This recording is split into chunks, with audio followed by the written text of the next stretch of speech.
You're now locked into Zone 32. Max Mercado, Grant Durflinger, Jake Miller. Only on NeutralZoneInfractions.com. NZI Properties. And ladies and gentlemen, we're back at it again with the Zone 32 podcast. NZI's only all 32 podcast presented by Neutral Zone Infraction. Follow us on Twitter at NZI Properties and online at NeutralZoneInfraction.com. Max, Grant, and Jake here with Week 11 action in the NFL. We're going to get right into it. First off, guys, say what's up. What's up, my friends? What's up, my friends? All right, so we got a lot to hit on today, and we're going to start with Ravens-centric news. The Ravens have signed tight end Luke Wilson, most recently of the Seattle Seahawks, to the practice squad. Now, this signing is presumably a reaction to this past weekend's atrocious showing against the New England Patriots on Sunday Night Football. But Jake, entering this show, I wanted you to kind of do a little research and contextualize this signing a little bit. So why don't you talk to the people? Tell us what you found about Wilson.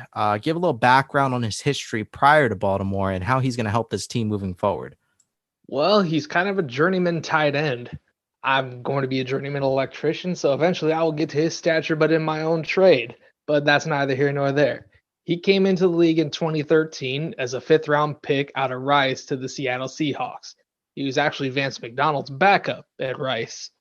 He was a combine phenom running a 4.57 40. That speed didn't show up on film, but either way, that's what he tested for. The Seahawks brought him in to essentially be a backup tight end, and he made some plays for him.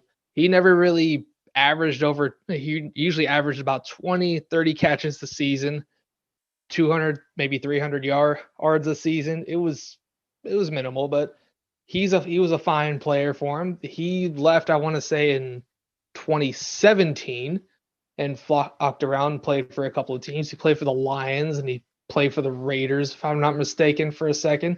Came back last year, getting signed to back to Seattle because they had injuries at tight end. Like, I think after Will Dissly went down, they had to bring in Hollister. They brought Luke Wilson in to be his backup, essentially. But he's a solid player. He's essentially going to play Hayden Hurst in our offense because he gives effort as a blocker, but he's not an elite blocker by any stretch, so he's not replacing Nick Boyle. He'll essentially be the other receiving threat when Mark Andrews is bracketed and taken away. All right, now, if we're going to look past the perception of Wilson as a workout warrior who flashed at the combine but hasn't really done a whole lot on the stat sheet as a professional in the league, Grant, I kind of, this is before we get into the recap of this past Sunday night's game. How is Wilson signing going to help the Ravens, you think, other than just being another body to fill the void with Nick Boyle being out for the season? I mean, depth is a huge key component of that too. I mean, but anytime that you can get, like you said, he's a journeyman. So that means that he's, knows multiple schemes. He's been there. He's a blocking tight end. He's a receiving tight end. He's kind of a combo. He's not really a strong strength at either one versus the other, but he's a good combination. Kind of that whole thing, good at a couple things, not great at anything. But I think that gives him a good opportunity to come in and just kind of, be a veteran presence and depth on the tight end position. But I think he could contribute, in both the blocking and the passing game. I mean, he's not going to fill Nick Boyle's spot there. I mean, you're talking about the best blocking tight end in football, where some compare that if you were to say, in comparison to right tackles, he blocks as well as some of the best right tackles in the game in tight end formation. So, I mean, you can't really replace that. And like Greg Roman said today, I mean, they're going to have to try to kind of change their approach a little bit, but they're going to have to do that anyways. But no, I think he's going to come in. I think he's going to contribute. I think it's a good signing. I mean, vet minimum deal, just kind of like you said, an insurance policy. But he's going to contribute. I'm still waiting for that old 88 train to get promoted. I mean, I'm not going to keep harping about it, but when you throw up the X, you throw up that damn X, man. Well, hey, I mean, practice squad movement is virtually unlimited from week to week as long as there's any real restrictions. So we could see Dez and Wilson both on the field this coming Sunday. That's not out of the realm. I mean, I think it's a good game for Dez to make an appearance. I mean, we want a power football. It's going to be a power running game. See what he's got, man. I mean, at this point, what do you have to lose? I mean, it's not like anybody else is really outperforming anything. I mean, Willie Snead's a number one receiver. It's not a knock on him. He's just not a number one receiver. So I mean, it would be a good game, but I had to throw in my little Des Bryant jab in there a little bit to get that man up. Hey, I don't Not to blame you. mention, not to mention with bringing him in, you get to go back to the big personnel and play the 3 tight end sets that did so right for the Ravens offense last year. He might not be Hayden Hurst, but I'm confident in him winning against a Sam linebacker in coverage. That's not a problem. Oh, Hell, 110%. Yeah. Not to mention, I think was it against the Colts, they had a defensive tackle, Danico Autry, against him in coverage. Luke Wilson can get open against that. That's not a problem. So all things considered, it'll help. It should help the run game because he's a willing blocker. So he'll make it to his assignments. Bringing off Colkin off the edge, not off the edge, but off the practice squad as well, will also help that. So get back to what you were doing before. It might not be quite the same, but it'll still be effective because defenses want to match up heavy personnel with heavy personnel. And if you can sling it against that, defenses have some issues. Well, and the reason why we're talking about Wilson and bringing up Des Bryant and all these other scenarios is because, I mean, as the nation saw this past Sunday night, I mean, the Ravens disappointed, and we're going to get into that game now, recapping it a bit. On Sunday Night Football, I mean, the Ravens fell to the Patriots on the road 23-17 in the middle of a monsoon. Jake, stay with me for a second here because I'm going to hit you first.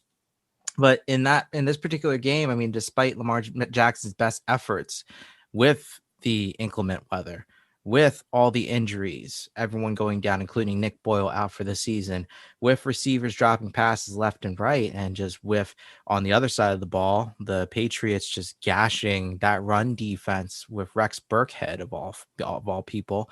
I mean, it was a recipe for disaster. And Greg Roman, as Grant alluded to, said that this team needs to find a new identity moving forward. But as Chib said on Twitter, this team just needs an identity, period. So Jake, talk to me. What stood out to you the most, besides the weather, from this past Sunday night's game against the Patriots? And I guess more to the point, what most contributed to that loss? Well, there's a myriad of issues with that offense that don't include the weather. One, you're playing against a coach who's been coaching in the NFL for over 40 years. He's seen every single offense known to man. The interesting thing I took is last year, Belichick blitzed religiously against any and every suitor. He blitzed against the Ravens, and Lamar made him pay for it. This year, it was mostly a three-man rush, four-man rush. There is even a play when he ran for a first down. They sent 9 people into coverage. They rushed their 2 defensive tackles, so everyone else dropped off. So obviously, no one's going to get open against that. Then one end comes crashing down. Lamar gets out the pocket, and the other end comes crashing down. He gets out the pocket, gets up the field, past the line of scrimmage, and rushes for the first down. So, I mean, if you're dropping 9 into coverage, no one's going to get open. I don't care if you have Randy Moss or Jerry Rice and Calvin Johnson to work with. That's not going to work out. But one, they don't have a consistent pass catcher on that roster. Mark Andrews is good. He's the only thing that they have, but defenses can take that away. But there's no receiver on the roster that can be consistent enough for you to make a play when you need with the game on the line. Willie Snead's fine. I don't like him as a number 1 at all. Not to mention, as soon as Calais Campbell went down last week, the Colts started running the ball more effectively. And then fast forward to this week, Brandon Williams going down, and the Patriots started gashing us on the ground. Rex Burkhead tearing them up out the backfield, catching passes, catching the wide receiver pass from Jacoby Myers, also taking the dump off from Cam and making it into the end zone as well. And Damian Harris rushing for over 100 yards. If I'm not mistaken, I believe he had, 15, maybe 19 carries for $121. He didn't get in the end zone, but, I mean, damn. There's a point in the game up until, the very end, they just couldn't stop him from running the ball. And those are the things that played the biggest role to losing that game. To me, I actually didn't hate the decision to try to throw a jump ball to get down the field. I do hate the fact he tried throwing a deep ball to Hollywood Brown and trying to throw him a 50-50 ball because he's 5'9" and he's not Steve Smith. He's not an aggressive receiver in that aspect. He has to get separation. So if you're going to do that, One needs to be on the outside shoulder, or he needs to beat his DB clean. And quite frankly, J.C. Jackson put the clamps on him. So unless it was Dez, if it's Dez in that situation, then hey, he's not going to get separation anyway. So let's see if he can go make a play. Well, if it's Grant, Dez in that situation, it's getting caught. I'm glad you brought up Dez. I'm glad you brought up Dez, Jake, because I'm going to come back to that in a second. But finish your thought there. I'm just saying, treat it like if you're going to throw that kind of pass, you need to treat it with a receiver like how Joe treated Anquan Bolden during the 2012 playoffs. Just throwing it up, being like, nah, you got it. It's good. That DB is not going to stop you. So they didn't have a receiver to do that. Miles Boykin's not that kind of dude. He's size, but he's not all that physical. So you need an aggressive receiver in that kind of instance. So I didn't hate the decision to throw the long ball or even to throw a 50-50 ball. I just didn't like going to Hollywood in that instance. So there's that. Lamar Jackson's a fantastic quarterback as well. Like, I'll take him over Kyler. I'll take him over Josh Allen. I'll take him over Deshaun Watson. Watson's closer to me than the other two. I mean, look at what the hell they have to work with. Kyler Murray's got Christian Kirk, the Hall of Famer Larry Fitzgerald, to me, the fifth best receiver in NFL history. And then DeAndre Hopkins, that beast of a man who caught the game-winning touchdown against the Bills with 3 people on him, including Trey White. So, of course, he's going to have better numbers and better stats and everything. But he's turned the ball over more than Lamar has, too. Then you get Josh Allen. He gave him Stephon Diggs to go with Smokey Brown, who I do kind of miss in Baltimore. But that's neither here nor there. Speaking of those two, though, dude, and all reliable and Cole Beasley, I mean, of course they're going to put up better numbers. They have a far superior cast to work with. Lamar has Willie Snead and Mark Andrews. Well, I love Mark Andrews, but I mean, you have Willie Snead to work with, who's not a bad receiver, but he's not a number one. Hey, it's not a supporting cast if you only got 2 guys who can catch the ball, or at least who've shown they can catch the ball, though Mark Andrews is debatable this year with all his drops. But no, I'm glad you brought up the 50-50 ball, Jake, because this is gonna set off an intense little rant from Grant in a sec here. So Jake, I'm gonna cut you off there because Grant, I want you to say something here. This is your chance to be impassioned here. Now, we mentioned Dez Bryant already. And I know you have some opinions on the 50-50 ball. So I'm not even going to ask you whether or not Dez Bryant can make that catch. We've already established that. And that 50-50 ball, that interception was not the crucial turning point of the game. Can we agree on that first before we move on? Can we agree on that? Agreed. All right. So since that was not the critical moment that cost them the game, okay, there's clearly a larger problem with the wide receiving core in general. And the supporting cast, again, Jake, this is why I'm glad you brought that up. That supporting cast. Grant, I want you to talk about this. Even with bringing up Dez Bryant, even if we were to activate Luke Wilson off the practice squad, what do the Ravens need to do to fix the supporting cast? Or rather, what can they do in the middle of this season, in this march towards the playoffs? Because there are a lot of problems around them, not just because of injuries, but just chemistry in general. Talk to us about that supporting cast, Jake. Or Grant, sorry. I mean, realistically, watching that game last week, I noticed a lot more things. And then when I went back to watch previous games, just to skim through, I started to notice the trend. A lot of times the offensive line gets a lot of discredit, which myself has been on them because, I mean, they are terrible. A lot of shuffling, though. But the receivers, man, like I've never seen anything like it at this level, to where if a play breaks down or they're covered in their route, they just stand there or they jog and look a different way. Like, what happened to scramble drills? What happened to breaking routes off? What happened to helping your quarterback? And I'm glad Jake brought up that play from earlier where the Patriots dropped 9. Go back and watch that play again and watch what every single receiver does. They run their route half-ass. He's scrambling around breaking tackles. They're sitting there just with their thumb up their ass, not even doing anything. And he's sitting there directing them, trying to tell them where to go. They should know where the holes are. You got a guy on your back. Hey, what's up, dude? It's man coverage. Go find a spot. Get open. They don't know what you're doing at that point. Your quarterback's running to his arm side. Get open. Break off your route. Come back. Like, that type of shit was annoying. And, watching that and seeing that, that just comes down to the player themselves at that point. That comes down to you having a knowledge and a veteran presence of the game, having an awareness to understand and help your quarterback. Like Lamar gets all the heat, but damn, go watch that receiving core. I know they're not loaded, and you know it goes both ways. Like the whole Hollywood thing. I mean, he's not a number one. He's not a guy that's gonna muscle you down the field. Like he's a shifty kind of just speed guy. And bringing up John Brown, I mean, they're basically the same person. And you know, you can't. He's and I'm worried about his confidence, and you can't really keep harping on him because there's been multiple plays this year where he should probably have 6 touchdowns, but Lamar missed him, miscommunication on something. He's running wide open. You know, it's like I've seen that a lot too, but I've also seen him not gain the separation. But that's going to happen because guess what? Those dudes get paid too, and those corners are going to have their days. They watch film, they study, they know tendencies. I mean, that's the in-depth breakdown of NFL films and, NFL coaching is they find like those tendencies. They find like leverage angles and all kinds of stuff. So, I mean, you're not going to win every single matchup, but you need to win the majority of your matchups. But when it comes to just effort stuff like that, that bothers me. As far as Dez and Luke Wilson, I mean, I don't see why not bringing them both up. Getting Luke Wilson up to speed. It's a little easier to get a tight end up to speed in this offense than it is a receiver because of the complications of, blocking schemes versus route combos, stuff like that, or lack of route combos, whatever you want to say. But I think that it doesn't help or hurt right now. I think it could help more than it hurts because, I mean, at this point, something needs to shake it up. I mean, there's a lack of confidence in that locker room.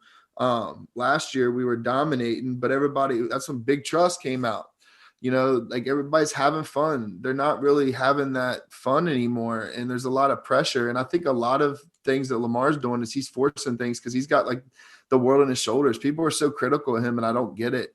But I think that it would be time to bring them both up and just shake it up a little bit. No, it's funny that you mentioned the world being on Lamar's shoulders, Grant, because a lot of the weird criticism on Twitter I'd seen was of Lamar's body language, which is almost the same as the criticism of Flacco, where Flacco cared too little. It seems like Lamar cares too much, just showing his dejection after a stalled drive. And you can't blame him. He's a young kid. I mean, he has passion. It happens. I don't care about body language. He's a competitor. I'll take the dog any day. Flacco did what Flacco did, but that was one of the things that killed me with Flacco more than anything is just, I'm not saying you got to be a rah-rah guy, but, show some emotion, show some leadership. Lamar's 23 years old and he's, he takes accountability. You never hear him blame anybody else. Even when it's not his fault, he's accountable for it. And you can't coach that. You can't teach that type of mentality. And I would take that type of mentality over anybody. And that's why he's my guy. He's my QB1. Yeah. And it's, different styles are going to work for different quarterbacks and different leaders. And I think it's just silly to harp on body language, regardless of what quarterback or what player, just because everyone's going to handle situations differently. Now, we're going to turn the page to week 11. We have a Sunday afternoon tilt, 1:00. The Ravens hosting the Titans in a divisional playoff rematch, which the Ravens are not touting as a revenge game, but to us, it's a revenge game. Jake, I'm going to start with you. We've got a lot of question marks heading into Sunday. I mean, this game, even though the Ravens are not eliminated from the playoffs, I mean, this could end up having ramifications to the end of the season, win or lose. What are your thoughts going into Sunday? What can the Ravens do to come out with the victory in the end? To come out with the victory, they need to stop Derrick Henry. You stop Derrick Henry, make Tannehill have to beat you, good things happen. Make them play to the strengths of your defense, but you have to come out and stop Derrick Henry early and get a lead. Get up on the Titans. They've had earlier in the year, they had moments of coming back and either winning the game or coming close, like against Pittsburgh when they were down. I want to say it was 27-3, and then AJ Brown breaks off that 80-yard touchdown because Minkah Fitzpatrick missed the tackle. They have the comeback kid in them, but that being said, you're going up against a secondary that'll have Jimmy Smith back most likely, Marlon's back, Marcus Peters is there. You're going up against a real strength of that defense, and I feel very confident with pretty much anybody under center slinging it against that secondary. I feel good about our boys, except unless it's like Patrick Mahomes or somebody because they're too deep. That's like dealing with the Warriors back in during their heyday. They are too deep. Even if one shooter had an off night, someone else would be on and they would still put up 130, 140 points. But all things considered, this week, the key is stopping Derrick Henry. That's first things first. If you can't stop the run, they're going to run all over you and you're not going to win the game. You have to stop him. Get a lead, do whatever you need to do to make them have to drop back and let you get into your packages that Wink likes to do, where people are standing up and what people call the amoeba defense or whatever, like what the Dolphins are doing, what the Patriots did last year. Run more of that because Wink likes to get cute with those nickel packages and have defensive linemen and linebackers walking all over or the front trying to confuse the offensive line. Do that. The key would be Brandon Williams and Calais Campbell coming back. I hope they do, because if they do, I'll be much more confident in us beating the Titans. Without them, that's a dicey situation. That much I'll say. But either way, for the fans, it'll be a revenge game. For the Ravens, it's get to 7-3, win out, and hope the Steelers drop two of the three games that are losable on their schedule, including against the Ravens. They need to lose this with Thanksgiving. They need to lose against Buffalo. They need to lose against not Pittsburgh, but lose against the Colts. That's essentially what the Ravens fans will be hoping for, because then you have a shot at the division. No, that's assuming that the Ravens take care of their own business. And in theory, I mean, the Ravens are still in command of that final 7th seed at minimum if they were to win out the rest of the year. So, I mean, it's not as if all hope is lost. But Grant, I'm turning to you now. The thought, I don't want to think about it, but the thought of finishing, or rather being 6-4 heading into the Steelers game, I mean, it's a scary proposition, but it's realistic. I mean, so we're going to look at this game from a different angle. In what way would the Ravens even be able to rebound if they do walk away 6-4 after this weekend? I mean, this is almost like all hope is lost here.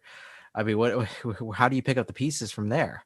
I mean, it's not a must win, but it's pretty damn close. It's a very winnable game, but it's also a very losable game.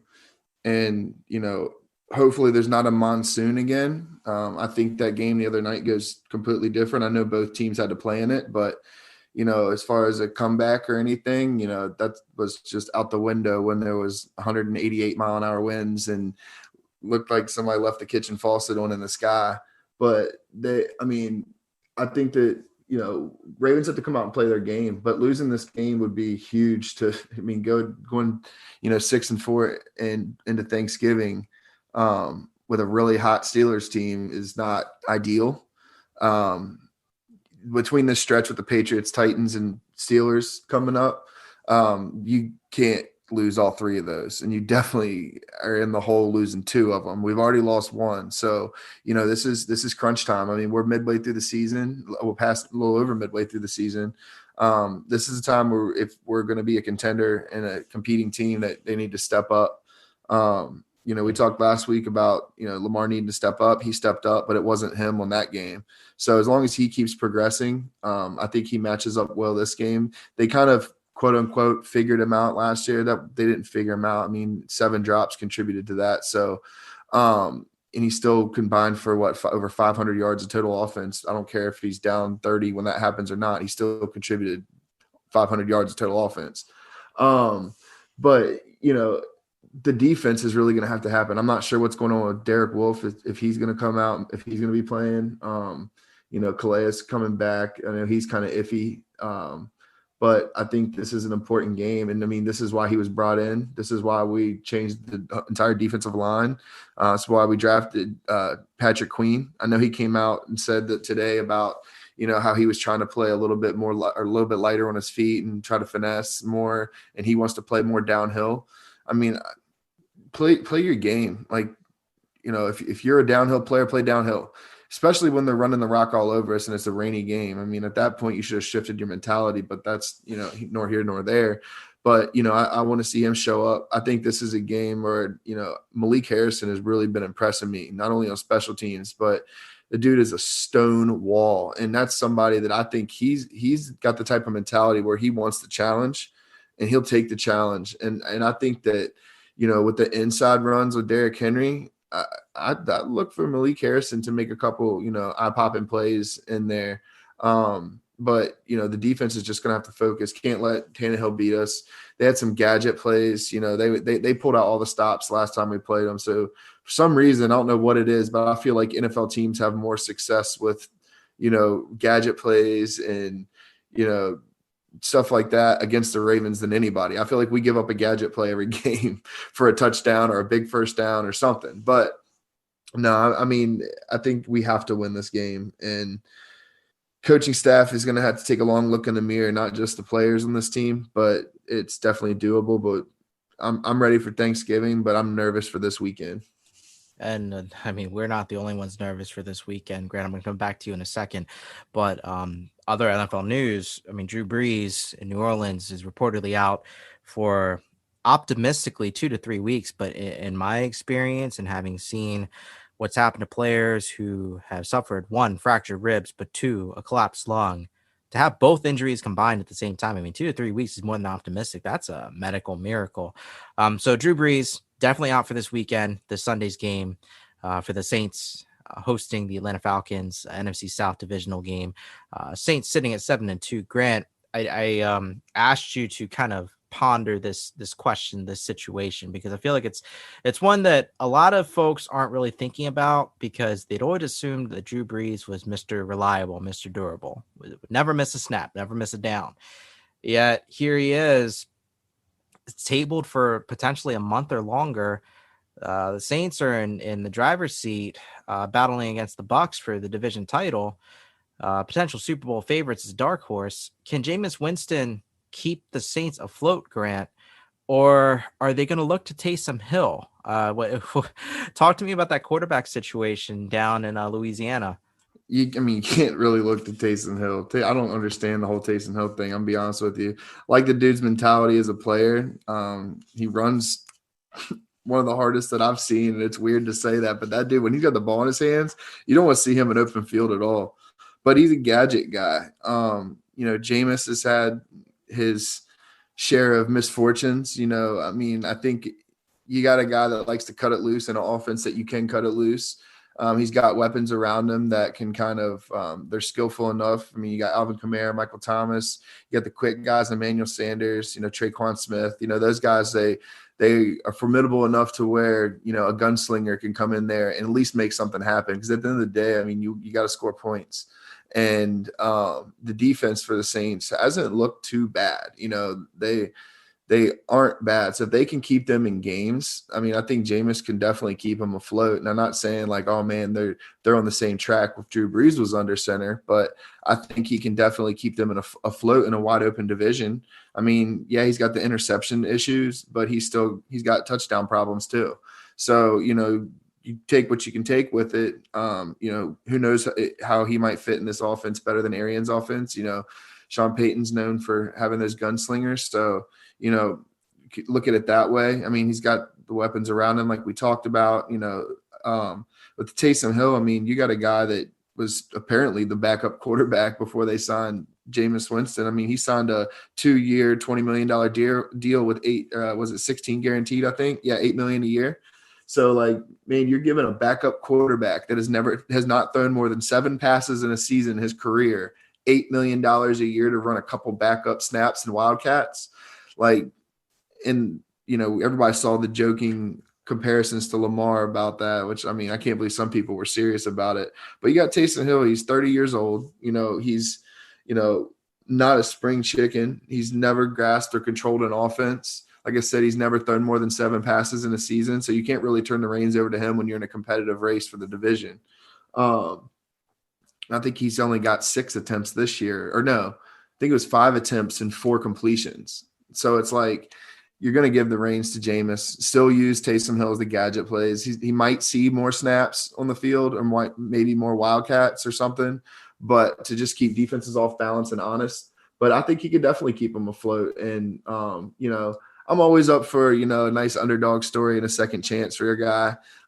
So he's going to keep it crabby, and he's going to come in there and sling it out. No, Jake, turning to you.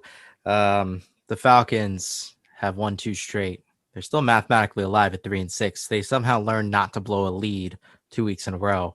Are they going to give the Saints a run for their money and walk away 4-6, or is Jameis Winston going to eat a dub as a starter for the first time? What are your thoughts? Well, at first glance, you would assume that the Saints are going to walk away, and James is eating that dub in his press conference, just like Joe Flacco did against the Lions. Which, for the record, Flacco did it better. He did it better. I don't care if Jameis started it. He ate that dub better. He did, and it was funny when Joe did it because he's a subtle bastard. Now let's get to the point. Atlanta's got a shot to win this game. Might sound crazy, but hear me out. Last year, coming off the bye week, when they hadn't won a game, they rallied the troops and actually wound up beating the brakes off the New Orleans Saints at the Dome, at the Mercedes-Benz Superdome in New Orleans, same place where they forgot to pay the electricity bill, or Jed York made a call to Roger Goodell begging him to turn out the lights. But let's not get into my tinfoil hat conspiracies. But anyway, yeah, absolutely, they have a chance to do it. Am I going to pick them? No, because the Saints are clearly a much better team. That is what it is. No one's been able to stop Alvin Kamara this year. Michael Thomas is back and healthy. The defense is playing very well. So all things considered, you shouldn't pick the Saints to win. But Atlanta can give them a run for their money. They've played them tough in the past, and they typically split every year. So I would not doubt that the Falcons and Matt Ryan give the Saints a run for their money at the Dome. Yeah. That Marshawn Lattimore, Julio Jones matchup is going to be dope. And that's absolutely that's going to be a battle all game long. There is no doubt in my mind. And in fact, I would be shocked if Julio had his way all afternoon. I mean, he's going to get his yards, he's going to eat, but he's going to have to fight. Yeah, they're going to shade Marcus Williams over on him too, because they're going to get that, because he covers a lot of ground, so they're probably going to run a lot of cover too.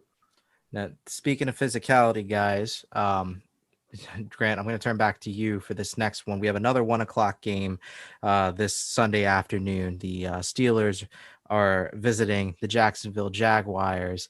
Now, normally we wouldn't give credence to the Pittsburgh Steelers. We wouldn't grant airtime if it didn't have any relevance to the Ravens. But in this case, we're making an exception because, as Ben Roethlisberger himself pointed out, this is not a game they can afford to overlook because the Jaguars have had the Steelers' number over the past few seasons.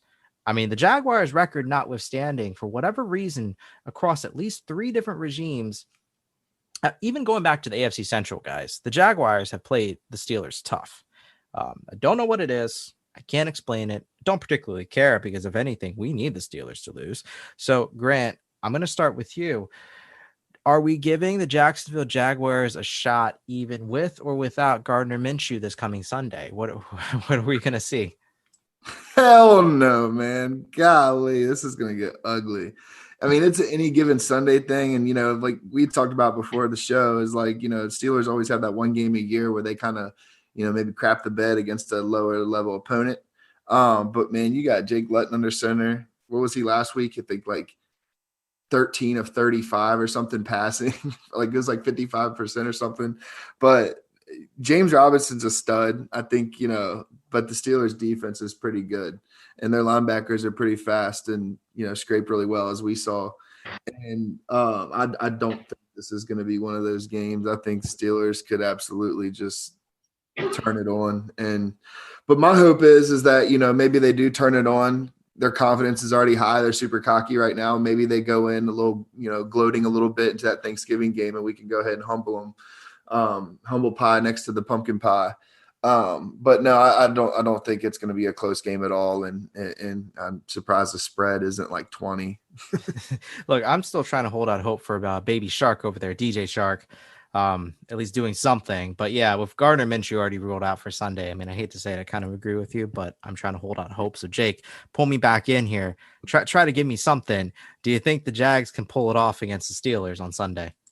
Well, I don't, but that being said, you can't rule it out simply because, again, historically, the Pittsburgh Steelers have played up and down to their opponents. Let's take it back to 2018, the last time they had A healthy Ben Roethlisberger before the elbow injury and Antonio Brown when they were still a dynamic offense. They lose against the Oakland Raiders back when they were still playing at the Coliseum, when people were thinking Pittsburgh was still a favorite or a contender to win the Super Bowl that season. They drop one to the Raiders when no one thought they were going to. Fast forward a week later, they finally beat the Patriots in Pittsburgh.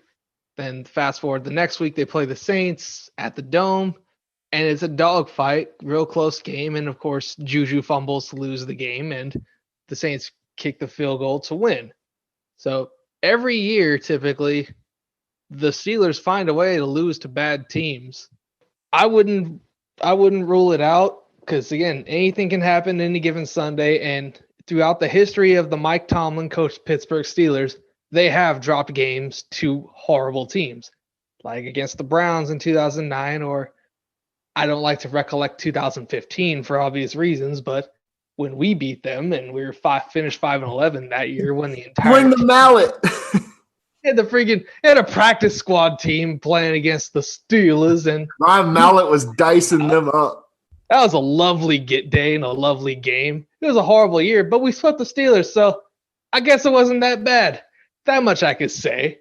But even so, they always find a way to drop games to bad teams. Not every time, but they'll lose one like that in the regular season. We could even look back. They almost lost to the Jeff Driscoll-led Denver Broncos after Cortland Sutton went down and Von Miller was already out for the year. Then Houston, who is probably not as bad as their record is, but they're still not a good team. They almost lose to them. Look at the fake Birds and the Eagles. They almost lose to them. Look at the Cowboys.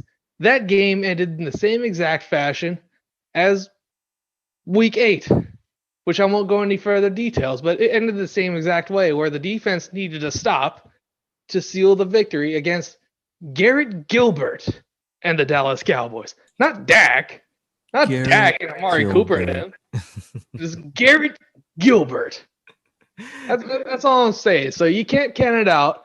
Last week I wasn't surprised. The Bengals can't protect Joe Burrow, and the Steelers lead the league in sacks. That is a recipe for disaster. But all things considered, no, you can't rule this out. You really can't. So with that being said, small sample size, would you rather have Jake Luton under center or Garrett Gilbert? Garrett Gilbert, easily. What are you talking about? Jake Luton, he does disgrace to my first name. What's wrong with him? Hey, better than Ben DiNucci. That's very true. Hey, you Ben, leave the name you Ben do. DiNucci, come eat in my restaurant. I tell you what. Hey, fella, come eat my pasta over here. I'm Ben DiNucci. And then I got benched for a guy named Garrett Gilbert. What the hell, damn guy? Well, hey, look, I'm glad you mentioned Jeff Driscoll and the Denver Broncos because we can turn right around and write those guys off in the AFC West. But this is a nice segue into what I consider the game of the week with respect to our guys. Sunday Night Football, we're going to turn the page to a whole different ball game here. Last time the Chiefs and the Las Vegas, not Oakland, Raiders met, the Raiders upset the Chiefs to give them their first loss of the season. That was a dramatic game at Arrowhead too. But this time around, the Chiefs are looking to return the favor over in Vegas. Now, this game right here is explosive under normal circumstances, but as this is anything but a normal season, we've got some news heading into this Sunday night because the vast majority, at least half of the Raiders starting defense is tested positive for COVID-19 or in their COVID protocol, one or the other. And I don't know how the Raiders are going to pull this off against Patrick Mahomes and company without the same guys who made that victory happen. So this almost feels silly to talk about this game with such hype, given that COVID deflated the whole thing. But Grant, let me go back to you. What are your thoughts about this Sunday night primetime game between the Chiefs and the Raiders? I mean, as much as I'd like to see the Raiders win and win again, man, it's going to be tough. I think their entire starting defense, except for one, is on the COVID list. So you're scheming for probably the most electric offense in the NFL under Andy Reid. And you got guys learning and trying to scheme again over Zoom. I mean, since the last time they've played, Andy Reid, he brings in new plays every week, like a whole new set of plays every week. So it's like, you're sitting here scheming for something that you might have seen last time, but you're doing it virtually. It's not going to give you the same aspect as, being there, that personal interaction, all that. So that's going to be a difficult adjustment. Hopefully they're working out wherever they are, safely, but, I'm not sure where it's going to go, but it's going to be tough to stop the Chiefs. They're already going to play pissed off from the last time. So it's going to be tough to just write them off right away. But with having that many people on the COVID list, man, this could be another game that might get really ugly too. But, go Raiders. The Raiders. Hey, and this is a game for rooting interest. We technically are rooting for the Chiefs because realistically, I mean, the Raiders probably aren't going to win that division, even though they're still in the thick of the race. But the Raiders are in prime position for a wild card spot. So, if we're thinking the long game and trying to preserve our Ravens' chances, yeah, we want the Raiders to lose. But at the same time, it's football. We want to see a competitive game, So, which, Grant, before I let you go from this one, how much of a slaughter do you think it would be if the Raiders aren't cleared by Saturday night? Are we talking we're going to turn off TV by halftime, or what are we thinking here? I mean, I could see 2 to 3 scores. Yeah, I mean, but it's a division game. People probably would have said that last time, but look what happened. But it just really makes me nervous with all these guys on the COVID list. I mean, we saw what happened. How our defense got torched when that happened with even half our defense, but that's the entire defense for them. So, I mean, it could get ugly, but it's any given Sunday, like we always say. But yeah, man, it might be 2 to 3 scores if it's anywhere near that, but I'm hoping not for that, obviously. And I get what you're saying about the whole, divisional wild card type thing. But at the end of the day, anytime I can see Patrick Mahomes take a L, I'm going to see Patrick Mahomes take a L because I got confidence in our boys to run the table in the end, and we're going to make the playoffs. Now, Jake, moving on to you. I mean, I hate that a game with so much hype has been deflated by circumstances outside of their control. So we're talking about the Raiders defense, but we're not talking about their offense with Derek Carr and Josh Jacobs and the forgotten men and Henry Ruggs and Brian Edwards and such. But you still got Darren Waller there. Talk to me a bit about how do you think the Raiders offense is going to fare against the Chiefs defense on Sunday, even if they're playing from behind? Oh, ye of little faith. Now, I won't get into exactly who I'm going to pick to win this game yet, but hear me out. The Chiefs' defense doesn't stop the run well. When they've gone up against very good teams with very good rushing offenses, they haven't stopped them. Even when we lost to them by 2 scores, they couldn't stop us running the ball. We just chose not to run the ball, and we couldn't throw on them to save our lives. So, I mean, that was what it was. That was an error in judgment from the powers that be. Now, fast forward to this week. Josh Jacobs had himself a day against that Chiefs defense at Arrowhead. Derek Carr had a clean pocket, got to hit the play action passes to Henry Ruggs down on the field, got to hit Darren Waller down the field. If anyone could keep up with them, it's the Raiders. But all things considered, even with the whole players on the COVID list, to my understanding, that those it all depends on who really tested positive, because the entire defense could be on there because they were exposed to it. But that being said, it's just like when I was 2 weeks ago against the Colts, when you had to learn things virtually. But that being said, it's a division opponent who you play twice a year. So if you can figure out how to get ready for anybody, it's this week. Raiders Chiefs, that's an old school rivalry. They used to fight back in the AFL. So all things considered, don't count the Raiders in this. Not to mention, the Raiders, you might call me crazy, they could very easily win this division. Think about this. They win this week against the Chiefs. Easily. The Chiefs still have to go to New Orleans to play the Saints. That's a losable game. And they have to go to Tampa Bay to play the Bucks, which is also a losable game. Say they drop all 3 of those, they're 12-4. The Raiders went out, they're 13-3. Or if they sweep them and they wind up both being 12-4, the Raiders get the tiebreaker in that instance. So all things considered, don't count them out yet. Am I going to pick against the Chiefs? Nah, I'm not going to do all that. I just want to get your hopes up a little bit. And here's the reason for it. My one reason. Hey, you were just buttering up Raider Nation. That's right. I had to blue ball them real quick because I live out in the West Coast surrounded by Raiders fans. So, yeah, I'm going to piss you off, but it's all right. But here's my reason for picking against the Raiders. Historically, this is even going back to Philly. Andy Reid doesn't lose after the bye week, and the Chiefs are coming off a bye week. You give that man 2 weeks to prepare for anybody. It's a bad time for the other team. Hell, to my understanding, correct me if I'm wrong, listeners. Feel free to find me on Twitter or whatever. I don't believe the Chiefs under Andy Reid have lost after the bye week through his tenure since 2013. So I mean, you're right. I think you're right. Holy shit! Yeah, I think you're right.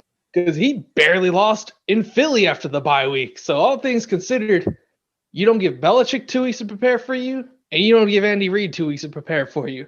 So yes, I think the Raiders are going to lose this game. That's the reality of the situation. If they weren't coming off the bye week, I'd be rolling with the Raiders. But I'm not. I did see like an insane stat earlier. I think it was on PFF on Twitter, but it was like Rodney Hudson, there was rumors the Ravens were going to make a move for him earlier in the year. He apparently, I think it was 8. He's only allowed like 8 quarterback pressure since like 2017. And they said that there's like 6 people this year, I think it was, that have already allowed 8 pressures. And I can guarantee you I know one of them. But but no, man, I saw that and I was like, damn, for a center, you think of all those 8-gap blitzes, the pickups, the double teams, the adjustments on the audibles. For a center to only give up 8 pressures, because there's a lot of times where you have to move the pocket because, it's just easy to manipulate those gaps if you stay consistently in the pocket. But, man, 8 pressures since 2017 is crazy. I mean, that's near perfection right there. That's all you can ask for a center. But we're not going to talk about centers because we go all night about centers. So let's not talk about centers. But yeah, no, guys, that was man, Jake, why'd you have to do me like that? I was so convinced that you were going to be on my side here in a way, and just I put it like this. Like I said, I want a competitive game. I really do. But at the same time, I also have to consider rooting interests. And yes, you did pick the Chiefs to win, as I would for rooting interest. But at the same time, Grant, I kind of want to side with you and go with the Raiders just because Mahomes eating an L would kind of be interesting. It's a little chaotic good, if you will. Don't sleep on the Raiders. We got faith in our boys. Don't do it. Because Yeah, they very well could. Guys, I'm just going to both sides. I don't know how to feel about this game. I just hope that I'm not bored and going to turn the TV off at like halftime. So I'll take that as a win. Keep me entertained through 2 quarters. It's all good. It's all gravy. Mahomes is kind of good under the lights. Yeah, and that's what I'm counting on too. And I'm also counting on the Raiders defense to surprise, even if they are without some of their starters. And even at a disadvantage with having no time or ability to practice this week. Yeah. And I look for Jonathan Abrams to have 1 kill shot. I love the way that guy plays. Shoot, I'm just looking for Derek Carr to surprise everyone in prime time because he's still got that label of just being only an average quarterback. But I really think Derek Carr is a capable starting quarterback. I would build a franchise around him if I had to. Well, hey, fantasy sleeper, I'm pretty sure the last time they played, Henry Ruggs destroyed the Chiefs. That's a good point. Yeah. Meanwhile, I haven't been keeping track of Bryan Edwards ever since I dropped him from my team.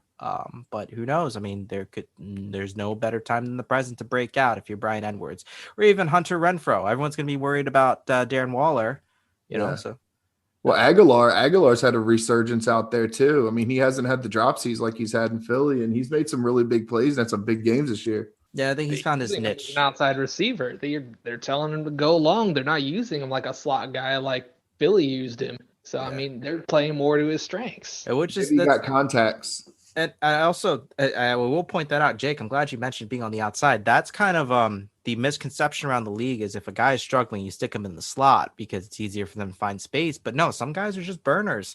You want to put them on the outside because it makes sense with their skill set. Yeah, I mean, it goes down to, when you're in the slot and you're running those quick, those quick hitch routes, the pivot routes, the digs, those types of things, man, that ball's coming in hot. And you got linemen in your way, linebackers, vision's blurred, those types of things. Those are tough catches to make. A lot of those burners, they're used to, in college, high school, everything. They're used to playing the ball down the field and, creating separation down the field. So, I mean, some of those guys, it's a hard transition. I mean, it's just like, different cornerback positions and different linebacker positions. You just can't like put somebody anywhere and expect them to succeed the same way because their skill sets allowed them to fit in maybe a different position better. So, I mean, there are guys, there's guys that can pretty much play anywhere, but, some guys just really excel at certain positions, and it's up to the coaching staff to determine that. And I guess Philly couldn't. Yeah, and we could go all night long about what Philly couldn't do with the talent that they'd squandered, but I mean, shoot, that would be a 5-part episode. I'd have to break it up into chapters. So we're not going to do that tonight because we are running low on time. So, and we'll be back next time with a recap of Ravens Titans, as well as a preview of Ravens Steelers during Thanksgiving week. So, guys, this has been the Zone 32 podcast, NZI's first All at 32 podcast, presented by Neutral Zone Infraction. Follow us on Twitter at NZI Properties or online at neutralzoneinfraction.com. I'm Max. He's Jake. He's Grant. See ya!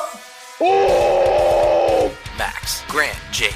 Zone 32, only on neutralzoneinfraction.com. NZI Properties.